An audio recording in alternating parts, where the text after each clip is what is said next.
Es un gusto estar aquí con ustedes para hablar un poquito sobre casos clínicos y terapia farmacológica sobre la obesidad.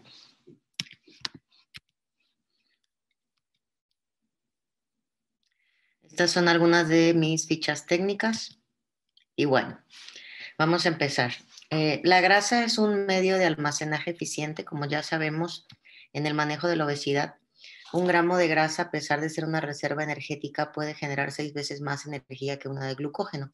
Sin embargo, si hacemos un comparativo a nivel de contenido en kilos en el cuerpo, más o menos el volumen de glucógeno sería mucho más alto y nos daría un peso más alto en cualquier sujeto para la gravedad de la Tierra a comparación de la que da una molécula de grasa. En este sentido, el adipocito en su génesis tiene una diferenciación mediada por receptores químicos y dentro de su estructura hay algunos componentes importantes donde hoy en día sabemos que la diferenciación del adipocito como el tipo de grasa que conocemos en este subgrupo como grasa parda o grasa marrón, una va a tener la actividad de funcionar más a través de los sujetos en edad reproductiva y la grasa marrón, que es esta que encontramos pues en los bebés o en las patitas de los ositos polares, tiene que ver con un tema más de reserva por el alto contenido de mitocondrias y el poco volumen citoplasmático a diferencia de la grasa blanca.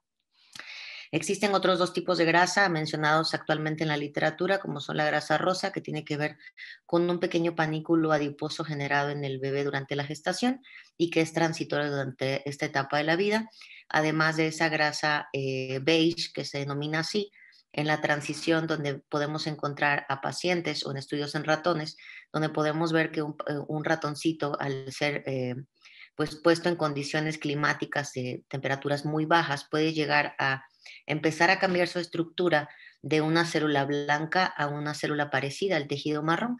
De esta forma generar más mitocondrias y más que ser una reserva energética, generar más termogénesis para ayudar al sujeto pues a cambiar su estado de adiposidad por un sistema de reserva a gasto energético.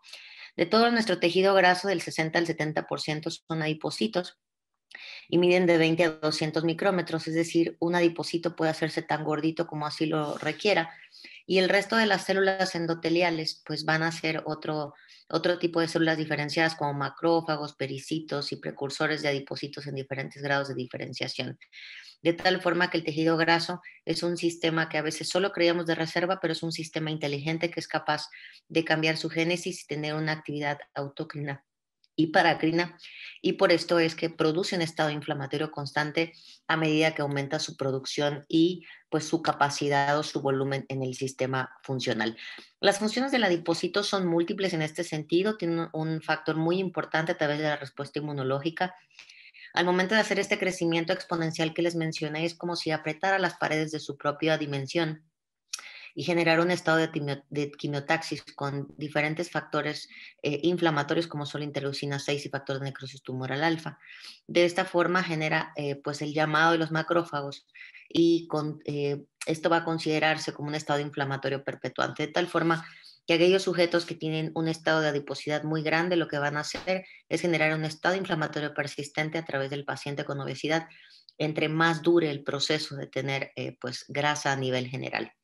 Además, las funciones del adipocito son también la regulación de la presión arterial, tiene que ver con la hemostasia y actividad plaquetaria, así como el recambio mineral óseo, de tal forma que una de las características que sabemos hoy en día es que tiene una fuerte relación con el movimiento del calcio, sobre todo esta parte que sabemos entre la parte de una cosa denominada obesidad sarcopénica, donde tenemos pacientes que tienen gran adiposidad, pero que de pronto tienen baja masa muscular y esto hace pues un tema de disminución de resorción ósea y por tanto mayor riesgo para tener osteoporosis. De la misma forma, tiene implicaciones importantes a nivel de las funciones tiroideas. Hay que recordar que dentro de todas las sustancias que se genera la grasa, a mayor cantidad de adiposidad, mayor cantidad de leptina, pero que comparte el mismo locus de secreción de TSH a nivel del sistema nervioso central. De tal forma que entre más adiposidad tengamos y así como la resistencia a la leptina aumente, aunque no tenemos la capacidad de medirla por un método pues, cuantificable a través de una red de laboratorio, sabemos que también hay un factor que hace una resistencia de hormonas tiroideas a nivel periférico entre más adiposidad tenga un paciente. De tal forma que por eso tenemos este fenómeno denominado hipotiroidismo subclínico del paciente obeso. además de tener diferentes funciones a nivel reproductivo. Sabemos que la grasa es donde más se aromatiza a nivel subcutáneo, es donde más se aromatizan las hormonas como los estrógenos, de tal forma que mujeres en las que tienen muy bajo porcentaje de grasa, estamos viendo fenómenos de alteraciones del periodo menstrual precisamente por esta desregulación del volumen de grasa a nivel general. De tal forma que aquella que tiene un panículo adiposo muy pequeño puede empezar a tener amenorrea, pero lo mismo ocurre con pacientes con una adiposidad tan importante que de pronto hacen resistencia a la insulina, y esto, entre otros factores, determina un tema de incluso infertilidad en cierto tipo de pacientes con o sin alteraciones a nivel óseo. De tal forma que el adipocito no solo es la reserva energética, no tiene diferentes tipos de reacciones bioquímicas que van a funcionar a través del sistema nervioso en general, y que tiene también que ver con los diferentes transportadores de glucosa y diferentes funciones de algunos receptores que sabemos hoy en día que son la parte importante pues, de la quimiotaxis generada a través de ellos, ¿no? De tal forma que toda la generación de ácidos grasos libres en el forma de triglicéridos pues va a generar un estado de adiposidad, de estado inflamatorio y de depósito de este tipo de sustancias a través del sistema portal, generando en sí sola otra grasa que no tiene nada que ver con la subcutánea y que tiene que ver con la génesis de la grasa intraabdominal o visceral. Ese tipo de grasa visceral, a diferencia de la grasa subcutánea, tiene una mayor sensibilidad a los andrógenos y al sistema de glucocorticoides, de tal forma que la grasa visceral, que es la que está dentro de la panza o de las tripas, pues lo que va a ocurrir es que tiene mayor expresión en varones por el tema de las hormonas masculinas y en el estrés crónico. Entonces la grasa visceral aumenta no solo por los picos de insulina generados a través de los alimentos y las cargas glicémicas, sino que tiene una fuerte carga hormonal. Por eso los varones hacen más esta distribución de grasa a nivel del estómago, y las mujeres, al tener mayor expresión de estrógenos en la grasa, el glúteo femoral, por eso hacemos más grasa en las caderas y un tipo de obesidad ginecoide y no androide como lo es en los varones, ¿no? Entonces, en esta disregulación de pronto vemos al varón, que es la clásica forma androide de la obesidad, donde vemos esta expresión a través del estómago o de la grasa visceral, de la expresión de hormonas androgénicas y de los esteroides. Por eso los altos niveles de estrés en periodos prolongados en varones, pues va a generar más el aumento del estómago, más que de la grasa en depósitos glúteos femorales, como sucede en las mujeres, donde el estímulo estrogénico es mucho más avanzado. De tal forma que pues la grasa va a ser determinante en diferentes periodos de la vida, y un ejemplo de ello es que, como les mencioné, las hormonas estrogénicas pues de pronto en el climaterio se ven prácticamente pues mermadas, ¿no? Y entonces lo que vamos a ver es una baja sensibilidad a nivel periférico con un aumento de la expresión a través de la grasa que encontramos a nivel intraabdominal. De tal forma que la distribución de grasa va a ser diferente tanto en varones como en mujeres, y de esta forma vamos a ver, por ejemplo, que en el climaterio esta sobreexpresión de hormonas androgénicas a nivel, pues obviamente de la grasa intraabdominal, pues va a verse incrementada en aquellas mujeres posmenopáusicas. Esto parecería que solo tiene una contribución estética, es decir, que la grasa, de pronto de estar alojada en las caderas por el estímulo estrogénico, pues de pronto va a pasar a ser una paciente posmenopáusica con mayor expresión de grasa a nivel del perímetro abdominal o la grasa intraabdominal. Pero la realidad es que se supone un estado inflamatorio que hoy en día conocemos como más persistente. El nivel de estrógenos o los estrógenos aromatizados en la grasa periférica va a generar que haya una mayor protección del sistema nervioso y vascular para la interleucina 6. Es decir, el tener estrógenos en sangre nos protege a las mujeres de los efectos colaterales de la inflamación por la interleucina 6. Entonces, al momento de llegar a la etapa del climaterio, lo que vamos a ver es, nos vamos a encontrar desprotegidas de esta actividad, y entonces empezamos a tener mayor riesgo de enfermedad cardiovascular. De tal forma que hoy en día muchas de las terapias anti-age o anti-envejecimiento, que no tienen que ver con reemplazo, como antes lo conocíamos con estrógenos, estamos viendo cada vez más la terapia o la tendencia a no tener hormonas bioidénticas, sino dejar niveles pequeñitos de testosterona que se aplican a través de la piel, y que van a ser un poco de retardo en la regulación de estos sistemas para no solo disminuir la grasa como en diferentes partes del cuerpo, como es el estómago en mujeres posmenopáusicas, sino que va a contribuir a bajar este riesgo cardiovascular persistente que existe después del climaterio. Entonces, de tal forma que el envejecimiento, pues no solo es un tema que atañe al tema estético, sino también a esta inflamación persistente por la distribución de grasa. Y estos eran los dos tejidos principales que le decía, donde vemos el adipócito blanco con una gran vacuola citoplasmática, una célula alojada al centro, y la marrón que prácticamente más que reserva es el efecto termogénico, por eso es tan abundante en mitocondrias, ya que se utiliza más bien como una grasa que está generando calor de manera constante. El tejido marrón en nosotros, básicamente, pues tendríamos que hacer un tema de disección para poder encontrarlo, pero hoy en día pues aquellos pacientes que de pronto vemos en consulta que tienen un metabolismo prodigioso, que comen grandes cantidades de glucosa o de alimentos en sí y que no aumentan de peso sin tener una alteración a nivel metabólico, tiroideo, regularmente lo que ocurre es que sus reservos de tejido marrón son mucho más elevados, infiltrados entre la grasa blanca, y esto les permite pues comer teniendo casi una pata hueca. Entonces, de tal forma que si hablamos seriamente en la génesis fisiológica del tejido adiposo, es un sistema endocrino o una célula endocrina que hoy conocemos en día como un estado preinflamatorio. Es decir, tiene características que de pronto lanzan quimiorreceptores a nivel de todo el sistema, de tal forma que sabemos que tiene que ver con un montón de factores, como ya lo mencioné anteriormente, y que entre más adiposidad en el tiempo va a generar pues merma de los recursos para tratar de mantener una homeostasis en nuestro sistema. De tal forma que hoy en día sabemos que la obesidad no solo es un estigma generado por catalogar a alguien según el índice de masa corporal. Ya desde el 2008, con diferentes criterios a nivel mundial, se determinó que es una enfermedad por un consenso a nivel de tres puntos de vista distintos en la medicina y en la investigación, donde de pronto sabemos que independientemente de ser un estigma, la obesidad es una enfermedad y debe ser tratada como tal. En México, si tuviéramos que poner una estadística según las diferentes básculas y los parámetros en porcentaje de grasa, sería saludable una mujer en edad reproductiva el tener un menos de 35% de grasa subcutánea y menos de 5% de la grasa visceral en cuestión de libras.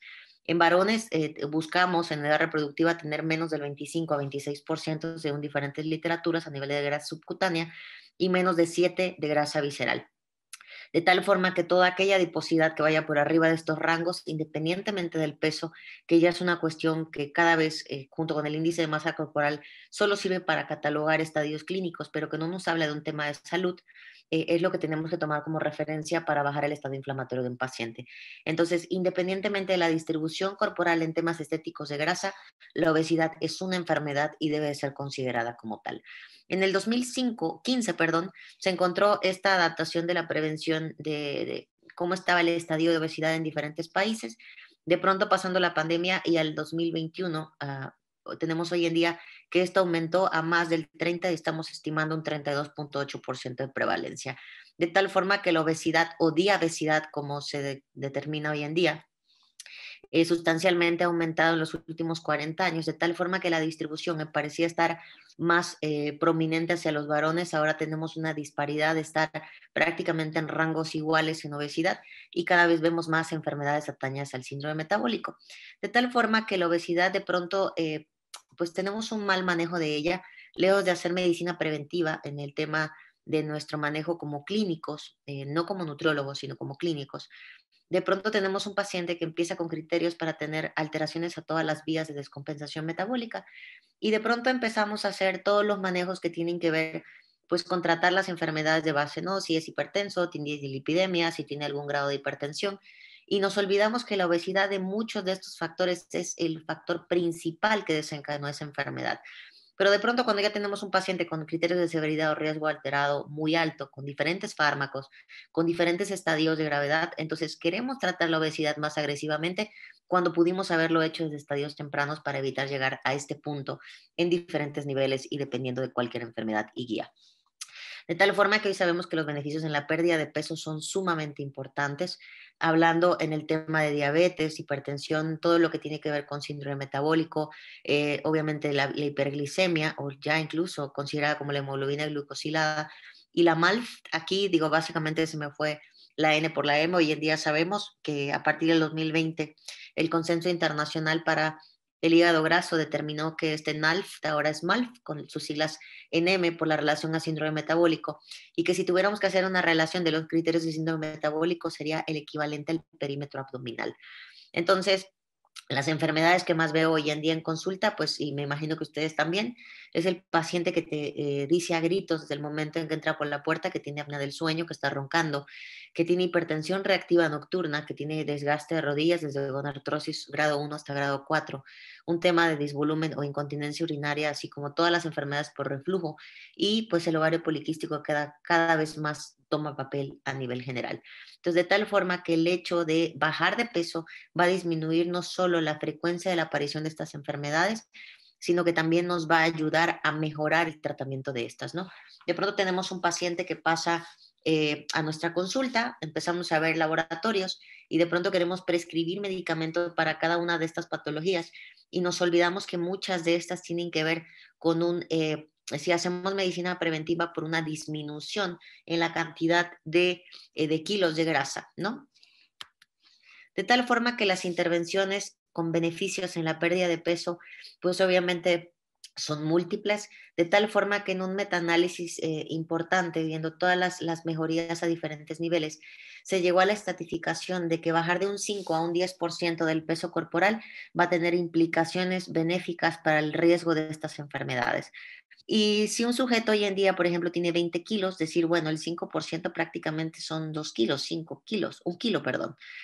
Y dirías, bueno, un kilo realmente cuánto es, pero si hacemos el traslado al tema de las enfermedades que vemos del lado izquierdo, tan solo un kilo representa 3.7 kilos de presión en mis rodillas y 2.8 a nivel de la columna, a nivel lumbar.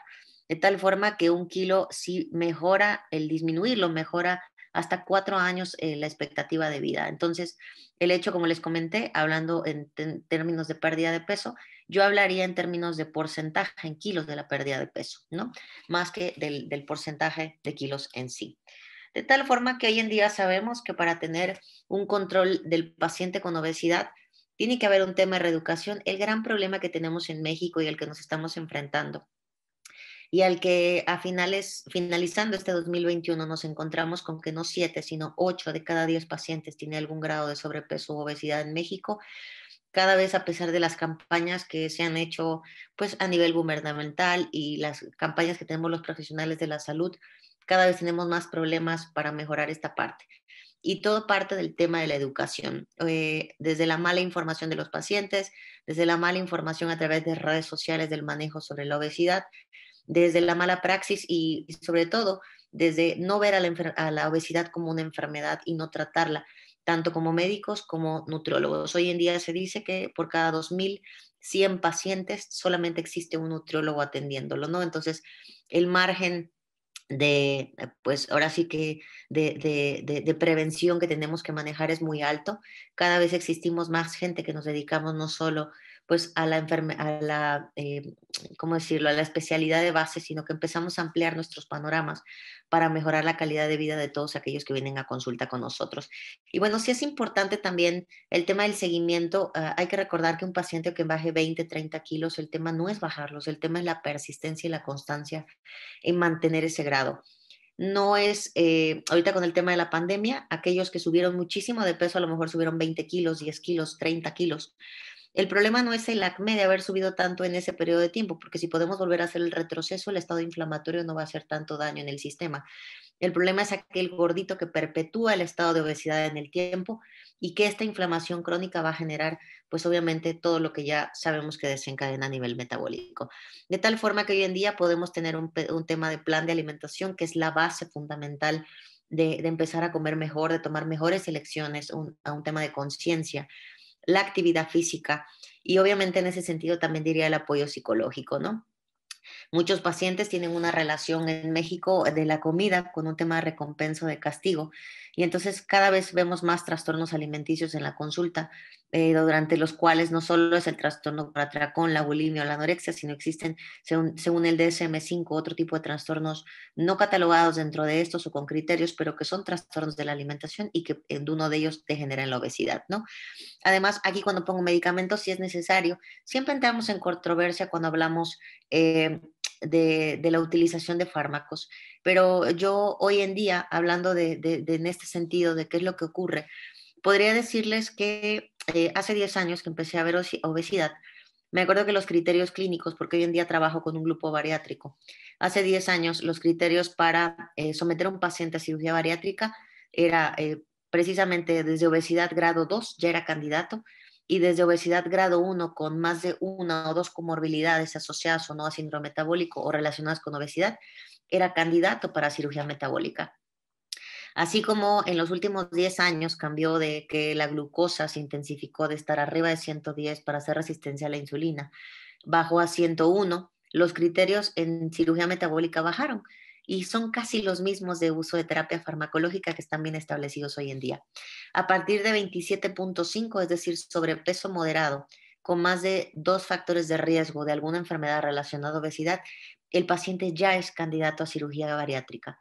Y entonces de pronto, yo que pertenezco a un grupo bariátrico en la asesoría nutricional, decimos, bueno, si el paciente puede ser sometido a una cirugía bariátrica desde un 27.5 de IMC con comorbilidades, que es los mismos criterios para el tratamiento farmacológico, ¿por qué tememos tanto a utilizar fármacos hoy en día que podemos quitar de un día para otro si el paciente hace una respuesta idiosincrática al fármaco? Es decir, a lo mejor algún efecto que no nos guste ver dentro de la cantidad de fármacos, pero sí somos capaces pues de manejar esta parte en la que mandamos a un paciente a cirugía metabólica o una cirugía derivativa, es decir, una manga o un bypass gástrico o un mini bypass gástrico, con todo lo que esto conlleva, tanto el proceso quirúrgico, el hecho restrictivo y mal absortivo que lleva un bypass y todo el manejo multidisciplinario que se tiene que llevar, que es mucho más agresivo que solamente dar un fármaco de manera primaria. No todos los pacientes tienen el recurso para hacer cirugía metabólica, no todos tienen pues esta cuestión de criterios para cirugía metabólica y muchos no tienen pues tampoco el recurso o las ganas de someterse a un procedimiento bariátrico. Y sin embargo, estamos haciendo merma de la utilización de otros recursos como son los medicamentos que podemos utilizar durante un rango de tiempo corto y sin que esto afecte en general la salud del paciente, pero sí en beneficio de la pérdida de peso. De tal forma que hoy en día uno de los pilares importantes, como mencioné, es la alimentación y hacemos este recordatorio entre 1970 a hace 10 años, ya estaría aquí 2021, donde vemos que de pronto migró del utilizar mucha cantidad de carbohidratos con poco contenido de grasas y azúcares. Hoy en día sabemos que los carbohidratos se fueron hasta arriba porque es lo que tiene gorda la población mexicana y todo lo que tiene que ver con vegetales, frutas y regresar a las cosas naturales es lo que hace que un paciente pueda mantenerse mejor. Pero bueno, esta es la pirámide mexicana, es la nueva realidad, donde vivimos entre la dieta T, los monchis, la comida rápida, todo lo que tiene que ver con dulces y donde el cilantro y la cebolla de los tacos es la única verdura que comemos, ¿no? El problema no es que un alimento sea malo, el problema no es que la gastronomía mexicana o de cualquier país sea mala, el tema son las cantidades y la falta de actividad física con la falta de educación, ¿no? De tal forma que la alimentación nos puede ayudar no solo en el parámetro de reducción de peso, sino también a combatir la enfermedad, ¿no? Yo tengo pacientes en mi consulta diaria que llegan por enfermedades crónicas, pacientes hipertensos, veo mucho paciente con diabetes y de pronto el paciente llega para control, es decir, para que yo prescriba un fármaco, pero salen con su dieta, ¿no? Siempre hacemos esta parte mixta en la que el apoyo de la cuestión nutricional va muy de la mano para hacer prevención de las enfermedades. A veces no sabemos el alto porcentaje de beneficio que tiene un paciente cuando lleva una dieta para mantener y restablecer el estado de nutrición, además de retrasar complicaciones agudas y crónicas, ¿no? Así si un paciente con falla renal va a necesitar una dieta diferente o comer de manera sana, sea diabético, sea lúpico, cualquier patología debería tener como base de pilar manejar una alimentación sana. Debería ser parte del check que te hacemos cada año o constantemente, ¿no? Además, permite que el paciente, sobre todo en aquellos extremos de la vida, ¿no? Yo siempre les digo a mis pacientes posmenopáusicas o a mis pacientes ya ancianos, ¿no? El hecho de hacer ejercicio, aunque usted crea que no puede, Y bajar de peso no significa que yo quiera ponerlo pues estéticamente atractivo para la población, ¿no? El tema significa mejorar su grado de masa muscular, significa prevenir la obesidad sarcopénica y esto significa independencia en la vejez, ¿no? Y obviamente pues el disminuir riesgos por todas las enfermedades crónicas y los efectos codeleterios como son la neuropatía diabética y pues todo lo que tiene que ver con cuestiones hipertensivas, ¿no? Además, en una pérdida de peso gradual, el 80% de los pacientes con diabetes, ¿no? Van a tener esta asociación con obesidad. Entonces, es sumamente importante el tema de la alimentación. Esta es la diapositiva que les comenté, donde desde el IMC arriba de 30 son candidatos a farmacoterapia, al igual que sucede en la cirugía bariátrica, y aquellos pacientes con IMC de 27.5 con alguna comorbilidad relacionada a síndrome metabólico o obesidad ya son candidatos a fármacos. Además, fíjense, esta diapositiva es similar a criterios de cirugía metabólica, ¿no? Donde requieren mejorar el aspecto de vida, donde han tenido efectos fallidos, donde ya intentaron todo y no pueden, y cada vez vemos más y más y más pacientes con estos criterios hoy en día. De tal forma que el tratamiento farmacológico que tenemos disponible hoy en México es este que vemos a continuación. Son los que más les quise poner, donde podemos ver que las primeras 4 sales y las últimas prácticamente tienen el mismo sistema a nivel del sistema nervioso central. Tienen un efecto simpático mimético con una estimulación a nivel del sistema nervioso central. Y todo el mundo diría, bueno, la efectividad clínica es prácticamente la misma, a excepción de norpseudoefedrina en esta combinación de 5 moléculas, que puede llegar a alcanzar niveles estratosféricos en la pérdida de peso. Siempre que doy esta charla o incluso cuando pongo información, me dicen, no, es que hay un tema de mala praxis tuya, cómo puedes dar fármacos, cómo es posible que te hayas vendido a la utilización de fármacos. Señores, hoy en día la evidencia clínica nos habla que la utilización de un fármaco sirve para apoyar al paciente, no a que se la viva con el fármaco toda la vida. Eh, Volviendo al tema de la fisiología de la grasa y la obesidad, un paciente con sobrepeso, un paciente con obesidad grado 1, tiene la capacidad todavía psicológica y endocrinológica de poder manejar la fuerza de voluntad. Pero cuando ustedes se enfrentan a un paciente con obesidad grado 2 o un paciente con obesidad grado 1 con niveles de grasa casi similares a un obeso grado 3, hay que recordar que pasan cambios sustanciales a nivel del sistema nervioso y neuropeptídico en general. A mayor obesidad, el estómago es más grande, entonces, hay mayor secreción de grelina por el fondo gástrico y esto que va a generar que el paciente tenga menos fuerza de voluntad para controlar las raciones. Es decir, el paciente gordito, muy gordito, no puede dejar de comer no porque su fuerza de voluntad no lo permita, sino porque a nivel neuropeptídico realmente tiene hambre. Y si hablamos que el exceso de adiposidad genera más leptina que debería frenar el mecanismo de la saciedad o dar mecanismo de saciedad, el paciente obeso a estos rangos genera resistencia a la leptina, aparte de que sus receptores para TSH a nivel periférico se hacen cada vez menos sensibles y a la insulina también. Entonces, de pronto tenemos un paciente gordito que no puede dejar de comer, que la leptina no le permite frenar este efecto de saciedad. Y entonces, ¿cómo le dices a un paciente con un IMC de 40, 45, 50 que deje de comer y le eche ganas? Yo, por supuesto que se puede, pero estos niveles de obesidad, si ustedes no han sufrido un paciente con obesidad a estos niveles, realmente tienen un problema de autocontrol que solo la fuerza de voluntad o el coaching motivacional pueden llevar a cabo, ¿no? Por eso cada vez se han intensificado más los tratamientos, así como hicimos con diabetes, y cada vez necesitamos más de apoyo en este grupo de pacientes. De pronto no le puedes bajar a una dieta si está comiendo 6.000 calorías al día para tener ese peso, no le puedes bajar tanto como quisieras la dieta o dejarle una dieta de 1.200 o hasta 2.000 calorías, porque el paciente realmente siente que está muriendo de hambre. Entonces, los fármacos nos sirven como un arsenal terapéutico para ayudar al paciente a manejar este tema del apetito en lo que logramos bajar porciones, en lo que logra bajar de peso, en lo que vamos generando conciencia de alimentación, donde hacemos apoyo con un equipo multidisciplinario de ser posible. Podemos manejar si detectamos un trastorno de la alimentación también o por atracón, darle manejo durante este periodo. Hay que recordar que el tema al paciente obeso, dependiendo del grado de obesidad, no lo vamos a mantener en la consulta 1, 2, 3 meses. Va a ser un paciente que probablemente requiera 6 meses, un año y la continuidad pues dependiendo del éxito que tengamos. Entonces, no significa darles un fármaco para tenerlo de por vida, no significa drogarlo durante el tema de por vida. El tema es que nos sirva de apoyo para la introducción a este cambio de hábitos y obviamente que el paciente no solo deje de comer, sino que se motive en la pérdida de peso.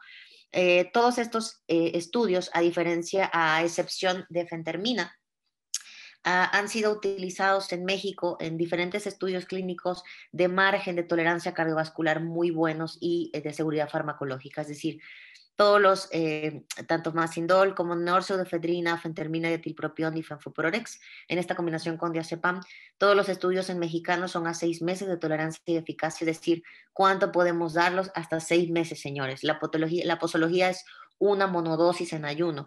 El gran problema de los efectos adversos que vemos en urgencias o serotoninérgicos que vemos tiene que ver con la mala praxis que hemos utilizado, tanto médicos que nos dedicamos a la prescripción de fármacos, aquellos que tienen cédula y los que lo hacen de manera inadecuada. Si nosotros damos dos sales en el mismo receptor, vamos a tener efectos indeseables. No puedo mezclar dos fármacos anorexigénicos que actúan al mismo nivel en diferentes receptores. De la misma forma, no puedo hacer modificaciones de la dosis establecida según la farmacología y sobre todo no puedo darlos más allá del tiempo que hoy en día se demuestra como evidencia clínica. Si van a utilizar uno de estos fármacos, a lo mejor hay un paciente que sea candidato pero no lo pueda tolerar, siempre puedo cambiar otra sal o puedo dar otras herramientas. En el caso de fentermina es el único que por más de 60 años ha mostrado en un estudio que se hizo en nuestro país vecino con una dosis de topiramato hasta 2 años de seguridad cardiovascular, es decir, es el único fármaco que ha podido ser utilizado a diferentes presentaciones entre 7, 12.5, 15 y 30 miligramos por 2 años, manteniendo un perfil de anorexia y no causando efectos deleterios en grupos de pacientes con obesidad. De la misma forma, Orlistat, que a mí me gusta darlo como un mecanismo de puente, los pacientes no es que generen dependencia al fármaco, lo que generan es dependencia a la idea de que el fármaco va a ser el que les ayude a bajar de peso. Y en ocasiones se utiliza el Orlistat para dejarlos como con este switcheo en su cabeza de que dejan un fármaco para utilizar otra droga, en lo que yo sigo haciendo el replaneamiento de la parte de la alimentación y el reforzamiento positivo para la pérdida de peso, ¿no? Entonces, pero pues la diferencia con Orlistat, pues que hay que recordar que nivel y pasas pancreáticas, pero el gran problema del mexicano no es que se coma la fabada o el kilo de grasa, el problema es que comemos muchísimos carbohidratos, entonces la potencia farmacológica es muy baja más los efectos indeseables. Y la liraglutide, que siempre sin conflictos de interés es un excelente fármaco, es un fármaco que salió por error, ¿no? Sabemos que se utilizaron los análogos de GLP-1 para combatir la diabetes y la resistencia a la insulina y de pronto se dieron cuenta que causaba anorexia y decidieron nombrarlo con otro nombre comercial para la línea de obesidad y que le servía mucho. Es un excelente fármaco, se puede utilizar 6 meses, un año, más tiempo. Los pacientes con mucho grado de resistencia a la insulina se ven altamente beneficiados. La única cosa que le veo como en contra, a diferencia de las otras drogas, es que pues se inyecta. Muchos pacientes no están preparados para la inyección en la panza, aunque en algunos pacientes nos puede preparar en caso de que necesitemos insulina. Y el segundo, el tema del costo. Un fármaco, si tenemos un paciente que puede pagar esta sal, es una excelente sal, una excelente estrategia farmacológica, pero sí que tenemos que tomar en cuenta que cada uno de estos fármacos, según la farmacodinamia, puede ser utilizado o no con otro grupo de fármacos, según sea el expertise clínico que hayamos adquirido hoy en día. De tal forma que les voy a presentar un par de casos clínicos. El primero es una mujer de 63 años, mide unos 58 metros, pesa 90 kilos y dentro de los antecedentes tiene una fractura del tobillo derecho con una colecistectomía hace más de 10 años. Tiene 7 años en diagnóstico de tratamiento con hipertensión, los sartán 50 miligramos cada 12 horas y resistencia a la insulina con metformina cada 12 horas. El ortopedista me la manda porque tiene un desgaste tremendo de la cadera derecha, necesita hacerle cirugía de reemplazo a la brevedad, en los 2, 3 meses la paciente anda en bastón, no se puede mover, pasa prácticamente de la cama a la silla, ya le tronó la cadera horrible, el riesgo de fractura es inminente, ¿no? Y entonces, de lesión, perdón, es inminente. Hay que recordar aquí que al momento de llegar a la evaluación, la paciente pesaba 90 kilos, tenía un índice de masa de masa corporal que lo cataloga de obesidad grado 2, pero el problema es la bioimpedancia. Si se dan cuenta, aquí tiene un 50% de grasa y casi nada de músculo, ¿no? Este fenómeno, como les comenté, llamado obesidad sarcopénica. En otros foros alguien me decía, bueno, ¿qué le puedo dar? ¿No? yo necesito bajar a esta paciente por lo menos 10 kilos a la brevedad para poder someter al procedimiento quirúrgico. Y alguien me diría, regresándome a las terapias que tengo aquí, ¿cuál le podría dar? Alguien me dijo, pues es que ninguno que estimule noradrenalina porque le va a descontrolar la presión. Óigame lo que les voy a decir, señores. El gran problema es que los fármacos pueden ser utilizados si ustedes controlan la presión de base de sus pacientes, hacen monitoreo intensivo la primera semana de administración del fármaco, pueden, sin someterlo a un riesgo, el controlar su presión y manejar estos fármacos. Hoy en día la hipertensión no debe ser un factor que impida la utilización de un fármaco para la obesidad. De hecho, incluso si la paciente logró que baja 10 kilos el primer mes, va a bajar de 20 a 25 milímetros de mercurio la presión sistólica y de 10 a 15 la diastólica. Entonces, el beneficio de que baje de peso es inminente. En este caso, para esta paciente, hubo quien quizá le pueda dar más indol. Esta cuestión de sentirlo más noble, darle una dosis de 1 miligramo es válido. El tema de darle norsodefedrina también podría ser válido. De hecho, fue el fármaco que yo utilicé en esta paciente. Ahorita me darán sus comentarios. También se puede afentermina, súper noble, se le puede dar a cualquier paciente de dosis de 15 miligramos al día, monodosis en la mañana. También puede empezar solo con el Orlistat. Realmente le puedo dar, a excepción de quizá el liraglutide, que no se lo pueda dar, todos los demás inhibidores del hambre se los puedo dar. Ahora, bueno, de hecho el liraglutide también podría por la resistencia a la insulina y le quito la metformina, ¿no? El tema aquí, ¿cuál es? Primero, el contexto del paciente. Si yo me regreso, el contexto del paciente con ella es cómo come, por favor. El cómo come es recordatorio de alimentos. Entonces, esta mujer se desayunaba 1 litro de jugo todos los días con una torta de tamal. Comía como eso de las 2 de la tarde, 2 porciones de guisado con 6 tortillas, 2 tazas de arroz. En la tarde un pan dulce o 2 o medio paquete de galletas Marías con un café. Es decir, nula cantidad de proteína, alto contenido de carbohidratos, estaba comiendo alrededor de 3.500, 4.000 calorías por día más o menos. Si yo intento hacer una dieta donde yo intente bajar las 10 kilos en un mes, eh, obviamente me va a aventar la dieta en la cara. La paciente nunca ha hecho dieta, nunca ha llevado un control de la alimentación. Efectivamente, para los volúmenes y lo chiquita que está, tiene una hiperfagia terrible. Entonces, el hecho de ser un poco conservador va a retrasar y necesita someterse a la cirugía ya. Entonces, mi idea era someterla a dieta cetogénica y en este sentido, pues el hecho de estas porciones tan pequeñas para que sea metabólicamente mucho más saludable en pequeñas raciones o incluso dejarle una dieta de 1.200 que podría hacer, para ella sería sumamente agresivo poder llevar ese nivel. Entonces, ya me quedó claro que tengo que dejarle algo que le baje el apetito, pero el factor más determinante por el cual determiné que iba a darle norsudefedrina en esta combinación con triotironina, aloína y atropina, ¿no? Fue el hecho de que el efecto de los otros fármacos junto con la norsodefedrina, lo que causa es un efecto de aumento de la tasa metabólica y es el único fármaco mixto que puede llegar a elevar no solo la lipólisis, sino la beta oxidación. Es la única combinación que realmente hace que el paciente queme grasa en reposo por el efecto metabólico a nivel periférico del tejido graso y que esto, aparte del estado anorexigénico, va a generar una pérdida de peso mucho más importante, aparte de la potencia para disminuir el apetito. Entonces, ¿qué ocurrió con esta paciente? Y empezamos con la dosis de norsudefedrina, una dosis en la mañana. Hubo un monitoreo intensivo de la presión. Los primeros 4 o 5 días hubo un incremento de 5 milímetros de mercurio en la diastólica, realmente muy bajito. Dejé una cantidad muy chiquita de hidroclorotiazida en los primeros 4 o 5 días. Cuando estábamos en el sexto le pedí por favor que se hidratara bien, pudo tolerar mejor la dieta. Entonces lo que empezamos a hacer es que bajó la presión en menos de 10 días, ya teníamos la dosis habitual. Prácticamente cuando estábamos finalizando el mes yo estaba quitando casi el fármaco. Empezamos con los sartán 50 solo uno en las noches porque teníamos que hacerlo reactivo hacia la forma nocturna, según el monitoreo. Y para cuando llegó el primer mes había bajado 13 kilos, ¿no? Entonces de pronto tenemos una paciente que baja tanto de peso que estos 10 kilos hacen disminución o prácticamente le quité el tema de la hipertensión.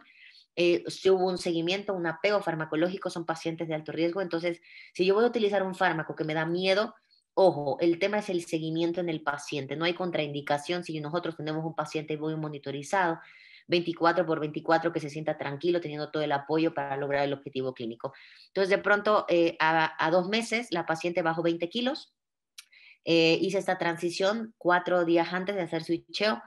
Suspendí, dejé Herluistat, la sometimos a la cirugía ortopédica, hizo el tema de rehabilitación. En el segundo día del postquirúrgico dejé fentermina para el tema del seguimiento junto con la dieta ya en casa. La paciente al finalizar el tratamiento bajó 30 kilos, estuvo con rehabilitación prácticamente 4 o 5 meses. Hoy en día hace actividad física, baja escaleras, está en un peso de 60 kilos, no tiene medicamentos, sus laboratorios están normales, la última glicada fue de 5.3 y seguimos en control a pesar del rango pandémico. Entonces, aquí ¿cuál fue? Dejé solo 2 meses de pseudoefedrina, logramos bajar la presión de manera muy adecuada. La segunda dejamos fentermina 5 meses más y después la reeducación, que es lo más importante en los pacientes. En el caso clínico número 2 es un paciente joven de 39 años de edad, no tiene ningún antecedente de importancia y bueno, como cualquiera que hizo home office en la pandemia, duró 12 kilos. Hoy en día pesa, ya estaba gordito, subió 106 kilos y pesa 1,72. Tiene un antecedente de una madre con diabetes y un padre hipertenso con hipotiroidismo. Y bueno, él dice que tiene mala calidad del sueño, está teniendo atracones nocturnos, se puede comer una pizza completa y 2 litros de coca. Subió mucho en la pandemia, ya intentó ir con 2 nutriólogos, hizo bueno, vía online con un health coach, no ha hecho ejercicio, cabe la pena mencionar, todo tiene que ver con el tema nutricional, se niega a hacer actividad física. Sus signos vitales prácticamente son dentro de rangos normales, ese 98 de la frecuencia me determina que algo debe estar alto en sangre, me saca los estudios, la bioimpedancia, pues la grasa está en índice de masa corporal, perdóneme ahí, de 35, la grasa dentro del rango es normal, pareciera que toda la grasa está más bien intraabdominal, estos picos de insulina generados por los periodos de ayuno, porque ¿cómo come el hombre? Pues puede no comer, come una fruta a las 11 de la mañana, toma mucho café, a las 2 de la tarde 2 tacos de guisado, hasta ahí va bien, ¿no? Pero llegan las 7 8 y hagan de cuenta que desataron al chango, ¿no? Entonces, el hombre, ¿qué está haciendo? Pues está haciendo probablemente apnea por el grado de obesidad, la glucosa ya salió alterada, el colesterol, los triglicéridos. Entonces fue a ver a un médico y le dijo, a ver, vamos a empezar con metformina, vamos a empezar con el del colesterol, con la estatina y el besafibrato. Y yo dije, bueno, creo que es muy agresivo. Es un paciente joven, es un paciente que está dispuesto a hacer cambios en el estilo de vida, es un paciente que tengo que apoyar. Ya vio a 3 profesionales o a 3 personas para intentar que baje de peso. No logra controlar los episodios nocturnos. En este paciente, regresándome aquí, igual, podría haber sido cualquiera de las terapias. ¿Cuál fue el que utilicé? Fentermina. Empezamos con 15 miligramos de fentermina en la mañana y aquí utilicé esta combinación que no está en México, que es darle topiramato en la noche para los temas nocturnos. Ahora, aquí hay una cosa importante que me gustaría mencionar.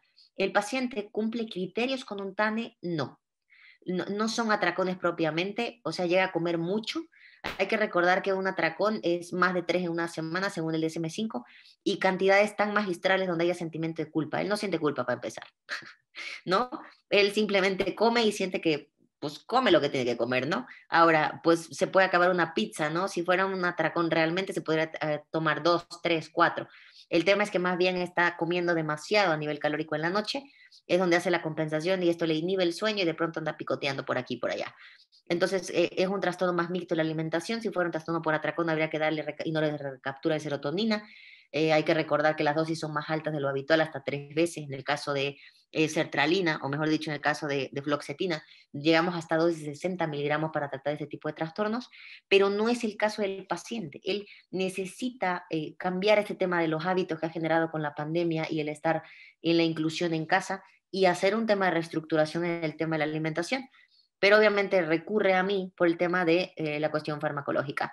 Entonces, con él empezamos con dosis de topiramato, a dosis de 25 miligramos en la noche, se lo daba entre 7 y 8. Los primeros 5 días, 7 días no le hizo con ni cosquillas, subimos a 50 y entonces me dijo, doctora, creo que me pude controlar. Creo que con 50 bajé la porción, pude comer una cuestión tradicional, pude pensar un poco más en qué era lo que iba a planear. Si al final del mes acabamos con dosis de 75 miligramos de topiramato, hay que recordar que la dosis farmacológica para obesidad es hasta 100, y nos quedamos con 15 de fentermina en la mañana. ¿Qué hizo el paciente? Empezó a mejorar el tema de los horarios. Hoy en día llevamos más o menos 18 kilos bajados con él. Un tema de reeducación, le dejé el fármaco, hemos bajado 18 kilos más o menos en 5 meses. Pareciera que ha sido poquito, pero yo creo que ha sido bastante. No ha querido hacer ejercicio, a veces sale a caminar 20 minutos con su perro, eh, pero ya le quité el fármaco. Es decir, solo lo utilizamos los primeros 3 meses en lo que hacemos este switcheo. Bajaron los atracones en la noche, bueno, bajaron las hiperfagias en la noche. Está con esta cuestión de reconocer alimentos, dar snacks más saludables nocturnos, tratar de ajustar las horas de sueño también. Y obviamente empezó a tratar pues un tema ahí que tiene que ver con una cuestión de ansiedad, con el tema de psicólogos y necesidad de acudir al psiquiatra. Entonces, este manejo multidisciplinario de la obesidad requiere, cada caso es diferente, cada paciente es diferente. Yo creo que no hay fármaco ideal. Si ustedes se atreven a utilizar la terapia farmacológica, yo siempre les digo, de todo este arsenal que ustedes vieron aquí, yo solo utilizo 3 fármacos. Y en 10 años que tengo manejando obesidad, solo utilizo 3 fármacos porque son los que me he acostumbrado a ver cómo funcionan, cómo los manejo, son los que mayormente utilizo. Es decir, así como utilizamos medicamentos para la diabetes y de todos los que hay, a lo mejor ustedes solo se casaron con 2 marcas porque son las que mejor le funcionan, los que más saben manejar.